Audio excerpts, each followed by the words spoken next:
எடப்பாடி ஒரு ஆளே கிடையாது, அந்த கட்சி ஒன்றுமே கிடையாது, தொடர் தோல்வி, கூட்டம்லாம் இப்போ விஜய்க்கு தான். இவர்களுடைய நோக்கம் என்னென்னா இன்னொருத்தரை தூக்கி பிடிக்கிறது மூலமாக ஒருத்தரை மட்டுப்படுத்தணும். விஜய் மேலே ஒரு ஆதரவு இருக்குன்னா அது வெற்றியை தர்ற ஆதரவா இல்லை வாக்குகள் வாங்குற ஆதரவு? திமுகவோட ஓட்டை உடைக்கக்கூடிய ஆதரவு. தென் மாவட்டங்களில் அதிமுக தன்னுடைய செல்வாக்கு இழந்து விட்டது. டிடிவி ஓபிஎஸ் அப்படி ஒரு பலூன் மாதிரி ஊதி அப்படியே கேஸ் பலூன் மாதிரி பறக்க விட்டுருந்தாங்க, அதெல்லாம் பார்த்து. ஆனால் அதை எல்லாமே மாறி நிலைமை தலைகீழாக ஆகிட்டு இருக்குன்றது தான். விஜய் வாக்குகளை பிரிக்கிறார். நான் அடிக்கடி சொல்லிக்கிட்டு இருக்கிறது, விஜய் திமுகவுடைய கோர் ஓட்டை தான் பிரிக்கிறாரு. இது சிறுபான்மை மக்கள், கிறிஸ்டியன், முஸ்லீம் 11% இருக்குது. பட்டியலின மக்கள், பெண்கள், இது எல்லாம் பிரிக்கிறது திமுகவுன்னு இருக்கிற ஓட்டு இது. அப்போ அங்கே அடிமடியிலே கை வைக்கும் பொழுது அது தன்னை பாதிக்கும்ன்ற பயத்தில் தான் விஜயை அவர்கள் அணுகுகிறார்கள். அடிப்படை அறிவியல், அடிப்படையான விஷயங்கள் தெரியல. ஒரு வைரல் ஆயிடுச்சா அதில் ஸ்கோர் பண்ணிக்கணும். நரிக்குருவை பண்ண துரத்தி விட்டாங்களா, அமைச்சரே போய் பக்கத்தில் உட்காந்து நரிக்குருவை அம்மா உட்கார வச்சுட்டு சாப்பிடு. துணை முதல்வர் உதயநிதி அவர்கள் மீண்டும் களத்தில் களத்தில் வந்திருக்கிறாரு. பல கருத்துக்களை அவர் சொல்லியிருந்தார். முரண்பாடு உங்கள்கிட்ட தான் நிறைய இருக்குங்கிற மாதிரி ஒரு வார்த்தையை சொல்லியிருக்காரு. இவங்க கூட்டணியிலே பல முரண்பாடுகள் இருக்கு. இதை இவங்க சரி செய்யாமல் இருக்கிறது. ஆனால் அதிமுக கூட்டணியை பற்றியுமே பற்றி பேசிட்டு இருக்காரு. அது ஒரு வகையான டீப் இந்த சைடு இருக்கிறத மறைக்கிறதுக்கு சின்ன ஒரு கோடம், பெரிய கோடம்.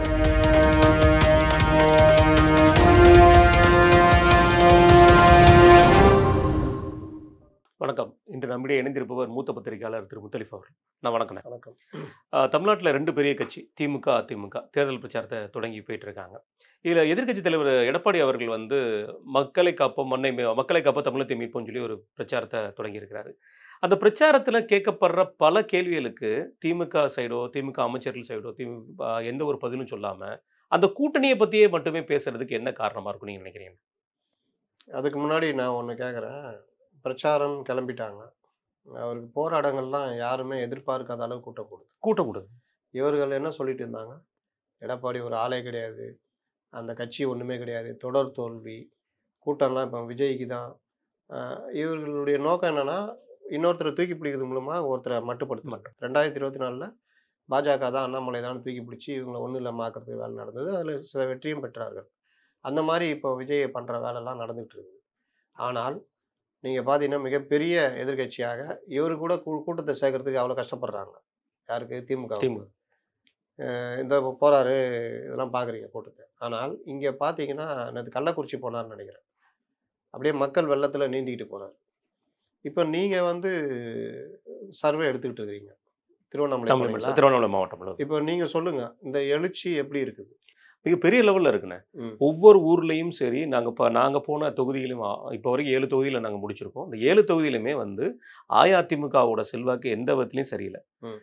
விஜய்க்கு அவர்களுக்கு ஒரு மதிப்பு இருக்குது, அவ்வளோதான். தவிர அஇஅதிமுக சரியில்லை. இப்பவும் போட்டி திமுக அதிமுக தான் இருக்குது கண்டிப்பாக முறையில். அதுவும் அதிமுக முன்னிலையில் தான் இருக்கிற மாதிரி தெரியுது. இப்போ 7 தொகுதி இருக்காங்க, அங்கே 7 தொகுதி இருக்குது. அந்த 7 தொகுதியிலுமே அதிமுக முன்னாடியில் இருக்கிற மாதிரி தான் தெரியுது.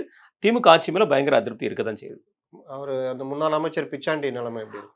அவரோட தொகுதியில் அவர் டெபாசிட் வாங்குறது மிகப்பெரிய கேள்விக்குறியாக பேசப்படுது. அது மட்டும் இல்லாமல் அவரோட சொந்த ஊர் நரையூர்லேயே அவர் மீது பல குற்றச்சாட்டுகள் அங்கே இருக்கிற மக்கள் தெரிவிக்கிற பல குற்றச்சாட்டுகள். அதுவும் குறிப்பிட்டு சொல்லப்போனால் நரையூரோட ஒரு சுடுகாடு பிரச்சனை நாங்கள் நேரடியாக களத்தில் இறங்கி பண்ணியிருக்கோம். அந்த சுடுகாடு பிரச்சனை அந்த மக்கள் பயங்கர கோவத்தில் இருக்கிறாங்க. ஆட்சி மீதுமே அந்த கோவத்தை காமிக்க முடியுது. இப்போ திருவண்ணாமலை பார்த்தீங்கன்னா போன தடவை இந்த எம்பி எலெக்ஷனில் பெரிய அளவில் வெற்றி. சீனண்ணாதுரை அவர்கள் தொடர்ந்து வெற்றி. அது ஒரு திமுக கோட்டைன்றாங்க. ஆனால் நீங்கள் சொல்கிறது பார்த்தீங்கன்னா அந்த ஆட்சி மேலே கடுமையான கோபம் இருக்குன்றீங்க. எம்எல்ஏக்கள் அதிகமாகவும் திமுக தான் இருக்குது. ஆமாம். ஆனால் இந்த தடவை அதை மறுபடியும் அவங்க ரீகெயின் பண்ண முடியுமா? அதுக்கான வாய்ப்பு இருக்கா? ரொம்ப கஷ்டம். அதில் குறிப்பிட்டு சொல்லப்போனால் மக்கள்கிட்ட செல்கிற வரையில் எம்எல்ஏக்கள் மேலே, குறிப்பிட்டு செங்கம் எம்எல்ஏக்கள் மேலே அவர் நல்ல மதிப்பு இருக்குது. ஆனால் ஆட்சி மேலே நல்ல மதிப்பு இல்லை. திருவண்ணாமலையில் அமைச்சர் ஏவாவேலு அவர்கள் மீது ஒரு விதமான ஒரு கோபம், ஒரு விதமான விஷயம்தான் இருக்க தவிர ஆட்சி மீது பயங்கர மதிப்பு சுத்தமாக இல்லை.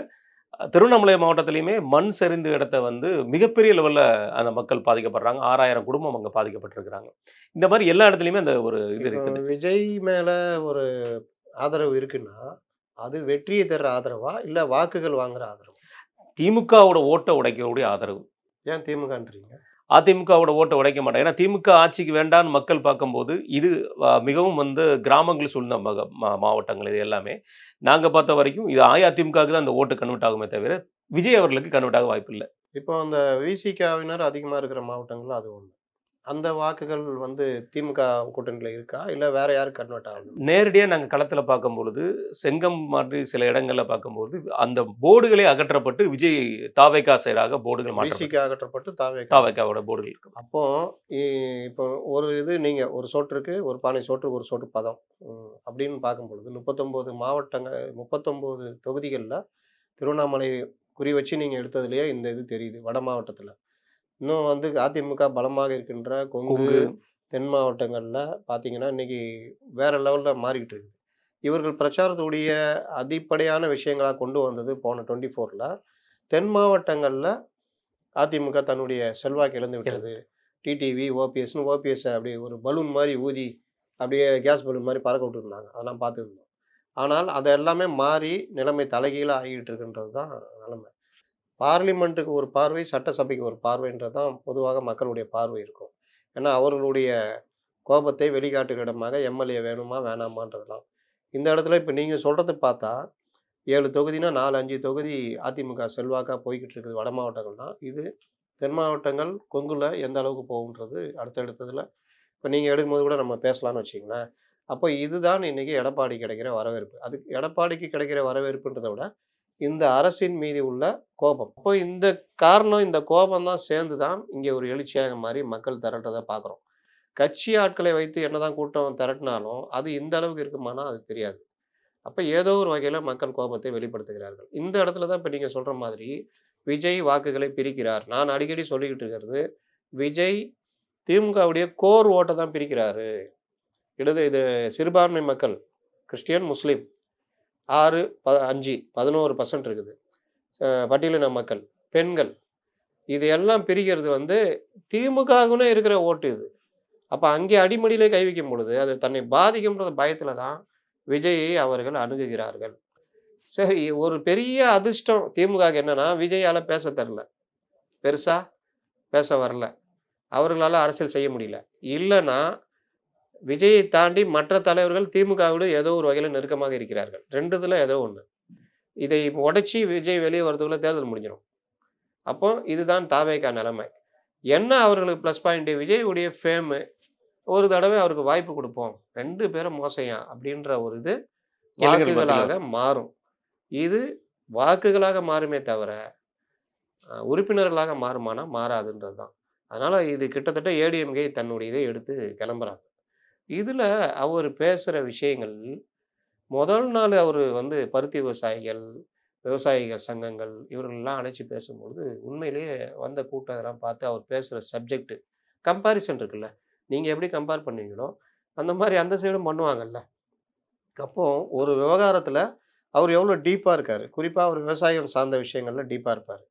அவர நீங்க உட்கார வச்சு 38 மாவட்டங்கள்ல ரிப்போர்ட்டர்ன்னு கேள்வி கேட்டாங்கன்னா, 38 மாவட்டத்த பத்தி அவரால பேச முடியும்.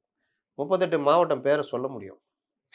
எந்த நதி எங்க உருவாகி, கடைக்கோடி கடைமடை வரைக்கும் எங்க போகுது, என்னென்ன பிரச்சனைகள் இருக்கு, எல்லாத்தையும் அவரால சொல்ல முடியும்.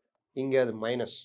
இதையெல்லாம் மறைப்பதற்கும், இந்த மாதிரி விஷயங்கள் ஆட்சிக்கு எதிரான விஷயங்களை அவர் தொட்டு பேசுறார்ன்ற அந்த கோபம், அது மடைமாற்றுகிற வேலைக்கு தான் மத்திய அரசை கொண்டு வந்து எதிரியாக நிறுத்துகிற வேலையும், இவர் ஏதாவது பேசிவிட்டால் அதிலிருந்து தூக்கிக்கிட்டு, இவரை திரும்ப திரும்ப சங்கி, பாஜகவிலே சேர்ந்து விட்டார் அப்படின்னு. ஒரு சின்ன உதாரணம் சொல்றேன். அறநிலைத்துறை நிதியை எடுத்து கல்லூரி கட்டுகிறீர்களே, உங்களிடம் நிதி இல்லையா? இது என்ன செயல்? உயர்கல்வித்துறை இருக்கிறது, மாநில அரசு இருக்கிறது, இதற்கான நிதி இருக்கிறது. மிதமிஞ்சிய நிதி வந்துவிட்டதாக நீங்களே சொல்லுகிறீர்கள். அப்படியானால் எதற்காக இந்த பணத்தை எடுத்து செலவு பண்ணணும்னு கேட்குறாரு. இது வந்து நீதிமன்றம் வழக்கில் நீதிமன்றமே சுட்டிக்காட்டிய விஷயங்கள். அறநிலைத்துறை சட்டம் 36, 66/1லையும் இது இருக்குது.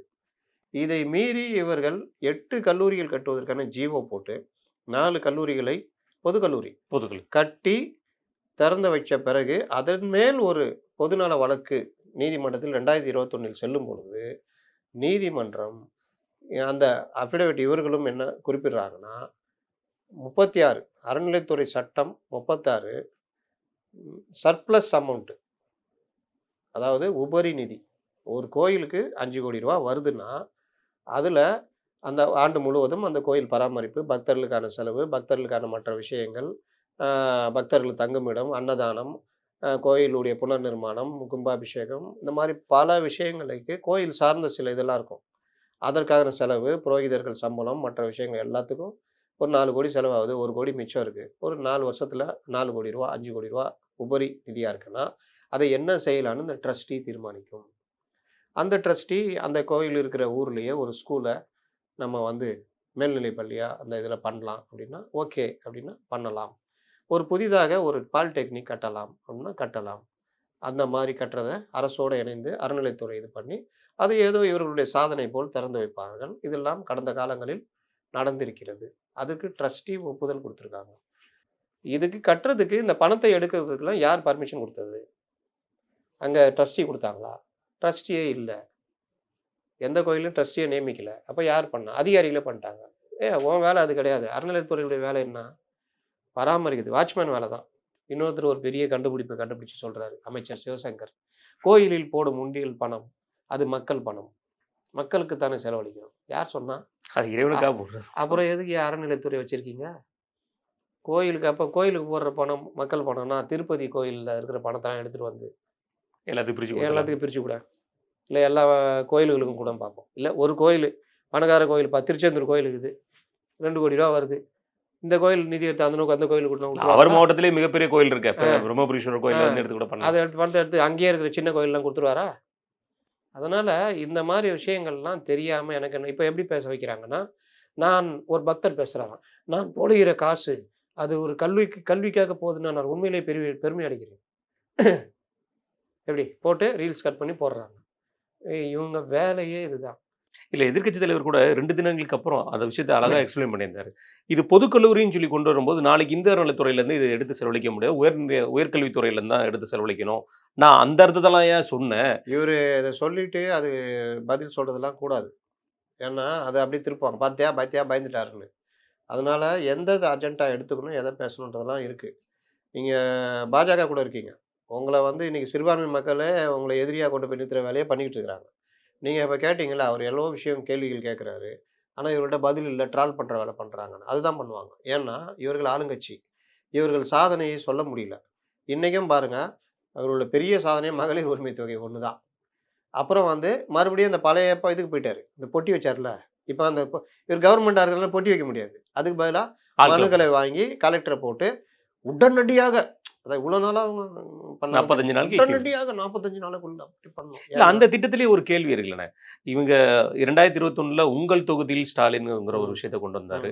அது மனுக்கள வாங்கி 100 நாட்கள்ல நான் முதலமைச்சர் ஆனோன்னா, அதுக்குன்னே ஒரு துறை அமைத்து நான் இது பண்ணேன். கார்டை எடுத்துட்டு வரலாங்க. அந்த கார்டை எடுத்துட்டு நேரா போய் ஸ்டாலினை பார்க்கலாம். அதுக்கப்புறம் இடையில ஒரு திட்டம் கொண்டு வந்தாரு. 2024 இந்த தேர்தல் ஒட்டி மக்களுடன் முதல்வர்ங்கிற ஒரு திட்டத்தை கொண்டு வந்து, அதுலயும் இதே மாதிரி வேலையை தான் பண்றேன் நாங்க. இன்னைக்கு உங்களுடன் ஸ்டாலின் சொல்லிட்டும், அதுவும் இதே வேலைன்னா வளர்ச்சி அடைஞ்சிருக்காங்கல்ல. இந்த பாருங்க, அப்போ வந்து உங்களோட தொகுதியில் ஸ்டாலின், மக்களுடன் முதல்வர். இப்போ உங்களுடன் ஸ்டாலின். நாளைக்கு வேற ஏதாவது. இப்படிதான். இவரு அறிவாலயத்துக்கு வர்றதுக்கே ஒரு டெம்ப்ளேட் போட்டாங்க. உடன்பிறப்பே வா. கலைஞர் அதிகம் அப்படியே சொல்லிட்டு வந்தாரு. உடன்பிறப்பே வா அப்படின்ட்டு வந்து டெய்லி உட்காந்தாரா? அது அவருடைய இயல்பான இதா இருந்தது கலைஞருக்கு. டெய்லி அவர் வீட்டுக்கு போறாரோ இல்லையோ, அவருடைய ஒரு ஒர்க் பிளேஸா அவரு அத ஒரு நேசிச்சாரு. அங்கேயே தான் கிடப்பாரு. சாப்பிட போயிட்டு வந்துருவாரு. 6:30 மணிக்கு அதுக்கப்புறம் கிளம்பி போவாரு. போனா கம்முனு இருப்பாரா? கட்சி வேலை, மத்த வேலை பார்ப்பாரு. காலையில 9 மணிக்கு வந்துருவாரு. அது தலைவர் வராருன்னா, மற்ற நிர்வாகிகளும் வந்துருவாங்க. மற்றவர்களும் வருவாங்க, பார்ப்பாங்க. அது ஒரு இயங்கிக்கிட்டே இருந்தது. இன்னைக்கு நீங்க போகவே மாட்டேங்கிறீங்க. அதுக்கு தான் நீங்க போம்போது அது உடன்பிறப்பே வா. உங்களுடன் ஸ்டாலின். ஏதாவது ஒண்ணு வச்சுக்கிட்டு, அந்த இது. ஒவ்வொன்னுக்கும் டெம்ப்ளேட்டு. இதுக்கெல்லாம் காரணம் என்னன்னா, இந்த காலத்த வந்து இந்த சம்பாதிக்கிற டீம் இருக்குல்ல, இந்த ஸ்ட்ராட்டஜின்னு. இது வந்துகிட்டு, சார் நீங்க வர்றீங்க சார். நீங்க இப்படி பண்றீங்க சார். இதுக்கு போனா, ஊட்டிக்கு போனா கோட்டு, சூட்டு. அப்புறம் அந்த ரிப்போர்ட்டர்கள்ட்ட கொஸ்டின். என்ன கொஸ்டின்? ஊட்டி கிளைமேட் எப்படி எப்படி இருக்கு? போன வருஷத்தோட இந்த வருஷம் பரவாயில்லையா? குளிராகுதா? மப்ளர் ஏன் போட்டீங்க? இப்படி. இத மாரி வச்சுக்கிட்டு தான் இவரால பண்ண முடியுதே தவிர, அதை தாண்டி சாதனையை பெரிதா சொல்ல முடியல. அந்த சைடு என்ன பண்ணலான்னா, எதிரியாக பிஜேபியை திருப்பி திருப்பி கொண்டு வந்து நிறுத்துவோம். அதுலயும் நிதி தரல, அத பண்ணல, இத பண்ணல. இப்போ வரைக்கும் ஜிஎஸ்டின்னு ஊட்டின்னு இருக்காங்கங்க. ஜிஎஸ்டில எஸ்ஜிஎஸ்டில 50% இவங்களுக்கு வந்துருது வரும்போதே. அதற்கு பிறகும் ஈவுத்தொகையாக ஒரு பெருந்தொகை வருது. அப்ப 60, 65% ரூ. 100 வந்தா ரூ. 60 இவங்களுக்கு வந்துருது. இது இல்லாம ஸ்டேட்ல பெட்ரோல் மேல இந்த கலால் இது வரி அது எல்லாமே நீங்க போட்டு தனியா சம்பாரிச்சுக்கிட்டு இருக்கிறீங்க. ஆனாலும் நிதி இல்ல, அது இல்லன்னு. இது இல்லாம நீங்க கடன் வாங்கலாம். வாங்கி 3,00,000 4,00,000 கோடி ரூபா வரைக்கும் பெரும் கடனாளி ஆக்கிட்டீங்க. அதாவது இத்தனை ஆண்டுகள்ல ஆட்சி செய்த அரசுகள் வாங்கின தொகைக்கு 90% தொகையை இந்த 4 4½ ஆண்டுல நீங்க வாங்கிட்டீங்க. இவ்வளோலாம் பண்ணி எங்க போச்சுப்பா நிதின்னு கேட்டா தெரியாது. சென்னைக்கு 4,000 கோடி ரூபா ஒதுக்குனேன். நீங்க எங்கப்பா போச்சுன்னு கேட்டா, அதான் வெள்ளை அறிக்கை குடு இப்ப நான் சொல்றேனே, அதான் வெள்ளை அறிக்கை. இந்த மாரி தெனாவட்டு பதில் இதெல்லாம். நாளைக்கு இப்போ எடப்பாடியே நான் இதுக்கெல்லாம் விசாரணை கமிஷன் வைப்பேன். இதெல்லாம் பண்ணுவேன், தேடுவேன்னா, அப்ப அதுக்கு. இன்னொரு பக்கம் என்ன பண்றீங்க? விளம்பரம் அரசு. எப்படி? திடீர்னு சொல்றது. உலக புகழ்பெற்ற அறிஞர்களை அழைத்து வந்து, எப்படி பொருளாதாரம் இது என்ன பொருளாதாரம்? இருக்கிற இதெல்லாம் இப்ப நிதி சுமையில மாட்டிக்கிட்டு, எல்லா காசையும் எடுத்து மகளிர் உரிமை தொகையை குடுத்துன்னு இருக்கீங்க. மாசம் 1000 சில்லற கோடி ரூபா. வம்படியா போகுது. அதனால ஏதாவது யூஸ் இருக்கான்னு பார்த்தீங்கன்னா, ஒண்ணும் இருக்காது. இப்போ ஜெயலலிதா பீரியட்ல லேப்டாப்போ, இல்ல கறவை இந்த மாடு, கறவை மாடு திட்டமோ பார்த்தீங்கன்னா, மினி கிளினிக், அம்மா மினி கிளினிக். அதெல்லாம் இப்ப கறவை மாடு பார்த்தீங்கன்னா, ஒவ்வொரு குடும்பத்திலயும் தற்சார்பு பொருளாதாரத்துக்கு உதவுச்சு. ஏன்னா, தமிழ்நாட்ட பொறுத்தவரைக்கும் மேய்ச்சல் நிலங்கள், மேய்ச்சல் இது, பால் உற்பத்தி இதெல்லாம் குஜராத் ஈக்குவலா நீங்க கொண்டு வர முடியும். அததான் சீமானும் சொல்லிட்டு இருக்காரு. அதே மாரி பனைப்பொருள் உற்பத்தியிலயும் நீங்க கொண்டு வரலாம். ஆனா, நீங்க டாஸ்மார்க் சரக்கே குடிக்கணும் இவன்றதுக்காக, பனை பொருட்கள சுத்தமா அந்த கல்லு இறக்கிறதெல்லாம் தடை பண்ணி வச்சிருக்கீங்க. 2வது பால் உற்பத்திய பெருக்கிறதுக்கு ஒரு மினிஸ்டர் போடுறீங்க. அவரு டிக்ரீஸ் ஆக்கி விட்டுறாரு. ஆவின் பேரையே கெடுத்து விட்டுறாரு. அப்புறம் அவர தொரத்திடுறீங்க. இன்னொருத்தர கொண்டு வந்து வைக்கிறீங்க. கொஞ்ச நாள் பொறுத்து மீண்டும் அவரையே கொண்டு அவரே வந்து வைக்கிறீங்க. அமைச்சர். ஏன் அவர அனுப்பிச்சீங்க? ஏன் அவர சேர்த்தீங்கன்னு கிடையாது. பதில் கிடையாது. அப்போ பால் உற்பத்தியில குஜராத் இன்னைக்கு பால் பொருள், பால் சார்ந்த பொருட்களுடைய இதுல அவன் பெரிய பொருளாதாரத்த பண்ணிட்டு இருக்கிறான். அவன் அந்த குஜராத் மாநிலத்துல இது கிடையாது. மதுவிலக்கு. அங்க இது கிடையாது. ஆனா இங்க மதுவிலக்கு மூலியமா பெரிய அமௌண்ட்ட பார்த்துக்கிட்டு இருக்கிறீங்க. இந்த பால் உற்பத்தி இந்த சைடுல வந்து எதுவுமே பண்ணாம பண்ணிருக்கீங்க. இந்த 50 ஆண்டு காலத்துல நாங்க 5,00,000 கோடி கடன்றது தமிழ்நாடு. இந்த 4 ஆண்டு காலத்துல நீங்க 9,00,000 கோடியா மாத்திட்டீங்க. பெரும் வளர்ச்சி. பெரும் வளர்ச்சிய கொண்டு வந்துட்டீங்க. இந்த 4,50,000 கோடிய என்னதாய்யா பண்ணீங்கன்னு ஒரு கேள்வி கேட்கிறாரு. ஆனா இதுவரைக்கும் யாருமே பதில் சொல்ல வரல. Even RS. பாரதி அவர்களா பதில் சொல்றாரு. இப்ப அவரும் பதில் சொல்ல வர மாட்டேங்கிறாரு இந்த கேள்விகளுக்கு. ஆர்.எஸ். மறுபடியும் பாரதி இதுக்கெல்லாம் வரமாட்டாரு. ஆர்.எஸ். பாரதி வந்து ரெய்டு கீடு டைம்ல, "ஏய் எங்கப்பா அவரு? அங்க போய் சேர் போட்டு உட்கார சொல்லு. மிசாவையே பார்த்தோம், ஹிட்லரை பார்த்தோம், முசோலினிய பார்த்தோம்னு சொல்லிட்டியா? ரைட் கிளம்பு" அப்படின்னு. அந்த மாரி. பாவம் பரந்தாமன் அவரையும் கூட கொண்டு போய் இது பண்ணுவாங்க. இதை சொல்றதுக்கு நான் என்ன கேட்கிறேன், உங்களால சொல்ல முடியல. ஜெயரஞ்சனை விட்டு சொல்லுங்க. வெள்ளரிக்கை கேட்டது அவரும் ஒருத்தர்ல சார். இப்ப குடுக்க முடியாதுல்ல. வெள்ளை அறிக்கை வந்து அதான் சொல்றேன்னா, இவர்கள் எப்படின்னா, "ஏய் அவன் யாரு அவன்? பயங்கரமா பேசுனான். ஏடிஎம்கே விட்டு கண்ல விரல விட்டு ஆட்டுனாருப்பா." "அப்படியா? கூப்பிடு அவர. உன் பேரு என்ன? சங்கிலி. நீ இன்னிலிருந்து கங்குலி. போ." இவரு யாரு? இவரு இயற்கை வளம் இதுக்காக பயங்கரமா சண்டை போட்டவருங்க. அவர கூப்பிடு. தேர்தல் அறிக்கையில அவர் சொல்றதெல்லாம் ஏத்திக்கோ. ரைட்டு. உன் பேரு என்ன? டேவிட். இன்னிலிருந்து டிராவிட். போ. இப்படியே எல்லாரையும் அனுப்பிட்டே இருக்கு. அனுப்பி இந்த சைடு நிக்க வச்சுக்கிட்டாங்க. அடிப்படை அறிவியல், அடிப்படையான விஷயங்கள் தெரியல. ஒரு வைரல் ஆயிடுச்சா, அதுல ஸ்கோர் பண்ணிக்கணும். அதான் வேற ஒண்ணும் இல்ல. நரிக்குறவ பெண்ண துரத்தி விட்டாங்களா, உடனே யார் துரத்துறா? அறநிலையத்துறை. யார்ட்ட இருக்கு? தமிழக அரசுல. அப்போ என்ன பண்ணு? அப்போ ஒரு சீன போடு. அமைச்சரே போய் பக்கத்துல உட்காந்து நரிக்குறவ அம்மா உட்கார வச்சுட்டு சாப்பிடு. வந்த புதுசுல என்ன உருட்டுனாங்க. இப்ப அந்த அம்மாவை போய் கேளுங்க, காரி துப்போம். பல விஷயங்கள் பண்ணி தரலையா சொல்லி கொடுத்ததெல்லாம். இதெல்லாம் அந்த நேரத்துக்கு முடிச்சுட்டு போறது. அந்த மாதிரி மிகப்பெரிய அளவுல கேலிக்குள்ளாக்கப்பட்டு அதை நிறுத்தி வச்சிருக்காங்க. என்ன நிறுத்தி வைக்கிற? அதை அமல்படுத்த முடியாது. இது அங்க ஒரு கவர்மெண்ட். அது இதுக்கு மேல விளம்பர மாடல் அரசு. அடுத்த தடவை வரமாட்டாங்க. அவர்களும் பாசேப்ல. எனக்கு தெரிஞ்சு மார்க்சிஸ்டுகள் பொதுவா ஓரளவுக்கு நாலேஜ் இருப்பாங்க. இவர்கள மாதிரி இல்லாம அறிவியலை நம்புவார்கள். பல விஷயங்கள்ல ஒரு யதார்த்தத்தை இது பண்றவங்க. எப்படி ஆயிட்டாங்க பார்த்தீங்களா? இதுதான் இன்னைக்கு நிலைமை. துணை முதல்வர் உதயநிதி அவர்கள் மீண்டும் களத்துல வந்து களத்துல வந்து வந்திருக்கிறாரு. அவங்களுடைய தொண்டர்களை சந்திக்கிறார், இளைஞர்களை சந்திக்கிறாரு, பல கூட்டங்கள் நடத்தியிருக்காரு. திருவண்ணாமலையில ஒரு கூட்டம் நடக்கும் போது அவருமே ஒரு கருத்தை தெரிவிச்சிருக்காரு. அஇஅதிமுக பாஜக கூட்டணி வந்து யார் கூட்டணி ஆட்சி அமைக்க போறீங்களா? உங்க கூட்டணியில வந்து பிஜேபி இருக்கு, அவங்க தான் அடுத்த முதல்வர் வரும். பல கருத்துக்களை அவர் சொல்லியிருந்தார். முரண்பாடு உங்கள்கிட்ட தான் நிறைய இருக்குங்கிற மாதிரி ஒரு வார்த்தையை சொல்லியிருக்காரு. இவங்க கூட்டணியிலே பல முரண்பாடுகள் இருக்கு. இதை இவங்க சரி செய்யாம இருக்காங்க. ஆனா அஇஅதிமுக கூட்டணியை பத்தியுமே பேசிட்டு இருக்காங்க. அது ஒரு வகையான டிஃபேம். இந்த சைடு இருக்கிறத மறைக்கிறதுக்கு சின்ன ஒரு கோடை ஒன்று பெரிய கோடு போடுறது.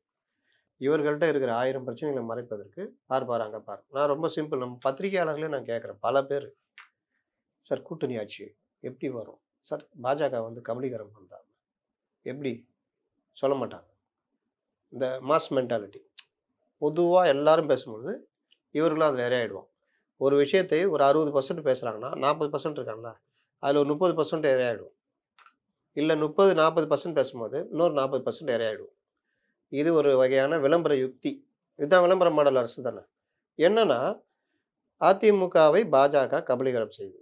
என்கிட்ட கேட்டவங்க நான் கேட்டேன். தமிழ்நாட்டில் சட்டசபை இப்போ தேர்தல் நடக்க போகுது. தொகுதி பங்கீடில் யாருக்கு தொகுதியை ஒதுக்குவார்கள்? பெரிய கட்சி தான் சின்ன கட்சிக்கு அதிமுக பாஜக ஒதுக்குவாங்க. இங்க அதில் கூடுதல் குறைச்சல் இருக்கலாம். அது அவர்கள் சாமர்த்தியம். இவர்கள் 60 வாங்கலாம் அல்லது அவர்கள் 20 நிறுத்தலாம். அப்போ கொடுக்குற இடத்துல இருக்கிற கட்சியை வாங்குற இடத்துல இருக்கிற கட்சியை எப்படி கபலீகரம் பண்ணணும்? முதல் கேள்வி.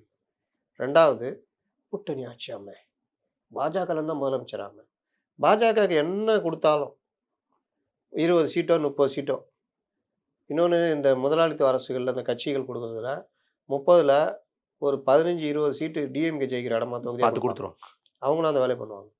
அப்போ நீங்கள் 10 ஜெயிக்கிறீங்கன்னா 10 ஜெயிக்கிற கட்சியும் ஒரு 120 ஜெயிக்கிற கட்சியும் இந்த கட்சியிலேருந்து தான் ஒருத்தர் முதலமைச்சர் வருவார்னு எப்படி உங்களால் சொல்ல முடியுது? அப்படி சொல்கிறவனை கேள்வி கேட்காம அதை நம்பிக்கிட்டு வந்து நம்மள்ட்ட கேள்வி கேட்குறாங்களா? இது எப்படி சாத்தியம்? Mass mentality. இது ஒரு உளவியல் ரீதியான தாக்கம். ஏன் அப்படின்னா இந்த பத்திரிகையாளர்களும் சரி இந்த மாதிரியான ஆட்களும் சரி பொதுவாக ஒரு சுய சிந்தனை அல்லது யதார்த்த சிந்தனையை பார்க்கறதில்ல. யார் என்ன சொன்னாலும் அதை நம்பிக்கிட்டே அதை தூக்கிட்டு ஓடி வர்றது. தனித்து ஆட்சின்னு ஒரு தினமலரில் ஃபுல் பேஜ் அதை தூக்கிட்டு ஓடுறாங்க. திமுக எந்த காலத்துலையும் தனித்து ஆட்சி கிடையாது. திமுக கலைஞர் காலத்தில் நீங்கள் 77லேயே கிடையாது. தனித்து போட்டின்றது கிடையாது. ஏன்னா அவர்களால் அது முடியாது. எம்ஜிஆர் வந்த பிறகு தனித்து போட்டின்றதை மூடியாச்சு, இழுத்து முடியாச்சு. ஜெயலலிதா வந்த படம் சுத்தமாக அண்ணா காலத்திலே கூட கிடையாது. அவருக்கு எதிரியான சிந்தனை உள்ள சுதந்திர கட்சி கூட கூட்டணி வச்சார். அண்ணாவுக்கு நம்பிக்கை கிடையாது ஆட்சி பிடிப்போம். அதனால தான் அவர் தென்சென்னை எம்பி தொகுதிக்கு நின்னார். ஜெயிச்ச பிறகு தான் அதை ராஜினாமா பண்ணிட்டு எம்எல்சி ஆகி வந்தார். அப்படி இருக்கும் பொழுது திமுக தனித்து போட்டியிடணும்னு ஒரு ஃபுல் பேஜ் எழுத வைக்கிறாங்கன்னா தினமலர் லெவலில் டிஎம்கே ஆதிக்கம் செலுத்துதுன்ட்டு தான் நம்ம புரிஞ்சிக்க வேண்டியது இருக்குது. இவர்களுடைய விளம்பரம் இது வந்து தினமலர் லெவலில் அவர்கள் ரீச் ஆகிருக்காங்க அப்படின்னு. இதுக்கு முன்னாடியே ஒரு நம்பத்தகாத ஒரு கட்டுரை ஒன்று வந்துச்சு. அப்போ இதையும் நம்பிக்கிட்டு என்னங்க தனித்தாட்சியா? எதுக்குன்னா தனித்தாட்சின்னா அந்த கூட்டணி கட்சிக்கு பயம் வரும். இவர்களுடைய ஆதிக்கம் எந்த அளவுக்குன்னா நீங்கள் எங்கெங்கே அவர்கள் கை நீளுமோ அந்த அளவுக்கு பத்திரிகையாளர்களை, மற்றவர்களை, அறிஞர்களை, விமர்சகர்களை ஆதரவாக நான் இப்போ பார்க்குறேன். அட பாவி 2 மாதம் முன்னாடி வரைக்கும் திமுக தேராதுன்னு சொல்லியிருந்தேன். இப்போ திமுகவோட சிறந்த இது இல்லைன்னு பேசுகிறேன். 2 மாதம் முன்னாடி வரைக்கும் நீ தான் சொன்ன, இப்போ சாரி கேட்டது பெஸ்ட்டுன்னு சொல்கிற. என்னையா நீங்கள் இப்படி இருக்கீங்களேன்னு. ஏன்னா நடுவில் ஏதோ நடந்திருக்கு. இதுதான் இன்னைக்கு நிலைமை. இறுதியான இந்த விஷயத்தில் எடப்பாடியார் அவர்கள் திமுக மீது அட்டாக் பண்ணுறது, ஆளுங்கட்சியை அவங்க பண்ணுற தவறுகளை அட்டாக் பண்ணிரு. இது ஒரு பக்கம் இருக்கும்போது கூட்டணி கட்சிகள் மீதும் ஒரு மிகப்பெரிய அட்டாக்கை பண்ண ஆரம்பிச்சிட்டார். விடுதலை சிறுத்தைகள் கட்சியோட கட்சி நிதி என்ன, கூட்டணி ஆட்சி தானே சொல்லியிருந்தீங்க, ஆட்சியில் பங்குங்கிற வார்த்தையை சொல்லியிருந்தீங்க அப்படிங்கிற அவரையும் கம்யூனிஸ்டுகளையும் சீண்ட ஆரம்பிச்சிருக்காரு. இவங்க நம்ம கூட கூட்டணி வரமாட்டாங்கிற ஒரு காரணத்துக்காக பண்ணியிருக்காரா, இல்லை அந்த கட்சிகளை சிறுமப்படுத்துறதுக்காக இந்த விஷயத்த பண்ணுறாரு? அவங்க எந்த காலத்துலையும் வரமாட்டாங்கன்னு தெரியும் அவருக்கு. அவர் ஒன்றும் தொடலைங்க. இவங்க தான் அவங்கள ஆரம்பித்தாங்க. இவர் என்ன பண்ணாருன்னா அறிவுரை சொல்ல ஆரம்பித்தார். 24லேயே அறிவுரை சொன்னார். தனியாக இருங்க, தனியாக வந்துட்டேன்பா, வரியா? 26ல் பார்ப்போம். நான் வரல. தனியாக தானே நிற்க சொன்னேன், வந்துட்டையா, வாயா? வரல அப்படின்ட்டாப்ல. 26ல் இவங்க யாரும் வரலன்னா என்ன பண்ணுறது? அரசியல். அப்போ சேர்றாங்க. தாவேகாவும் வரல, சேர்றாங்க. அப்போ நீ மறுபடியும் புத்தி சொல்ல ஆரம்பிக்கிற. தன்மானம் இருக்குதா, அப்படி பண்ணுறாங்க, கபலீகரம் செய்கிறாங்கன்றான். யார் கபலீகரம் செய்கிறாங்க? உன் கட்சி நலன்னா அதுன்னு விடுதலை சிறுத்தையில் அடிக்க ஆரம்பிக்கிறாங்க. உனக்கு ஏன் இந்த வேண்டாத வேலைன்னு கேட்குறப்போ நான் ஒரு சகோதரனாக இதாக சொல்கிறேன். எந்த காலத்தில் நீங்களும் பிஜேபி கூட்டணியில் ஒரு டைம் இருந்திருக்கீங்கன்றதை ஞாபகப்படுத்தணுன்னு கவனிக்கிறாரு. அவர்கள் ஊழலின் ஊற்றுக்கண், ஒரு முதல்வரே குற்றவாளி அது பண்ணால் அதுன்னு உருட்டினாங்க. அப்போ ஏன் இவ்வளோ உருட்டுறீங்களே? உங்க முட்டு குடுக்குற ஆட்சியில இவ்வளோ ரைடு நடக்குது. அதில உங்களோட நிலைப்பாடு என்ன? சுத்தமா வாய் தொறக்க மாட்டேங்கிறீங்களே! என்ன பண்றீங்கன்றத அவங்கள அடிக்கிறாங்க. உங்க நிலைப்பாடு என்ன சொல்லு? குறிப்பா முத்தரசன். முரட்டு முத்தரசன் ஆயிட்டாரு. அப்ப இந்த மாரிலாம் நீங்க என்ன பண்றீங்கன்றத கேள்வியா அவர் வைக்கிறாரு. இதெல்லாம் வைக்கணும். ஏன்னா இவர்கள் வந்து ஏதோ யோகியர்கள் போலவும், கொள்கைவாதிகள் போலவும், கொள்கை சார்ந்து இவர்கள் நிற்பது போலவும் இருக்கிறாங்க. ஆனா அது எதுவுமே இல்ல. இவர்கள் ஒண்ணுமே இல்ல. ஒரு தேவைக்காக தான் கூட்டணியில இருக்கிறாங்க அப்படின்றத பிரச்சாரத்துடைய பாகமா கொண்டு போணும். அப்பதான் இவர்களை தோலுரிக்க முடியும். அந்த வேலைய ஆரம்பிச்சிருக்காரு. நல்ல ஒரு விஷயம். மிக்க நன்றி உங்க நேரத்தை கத்து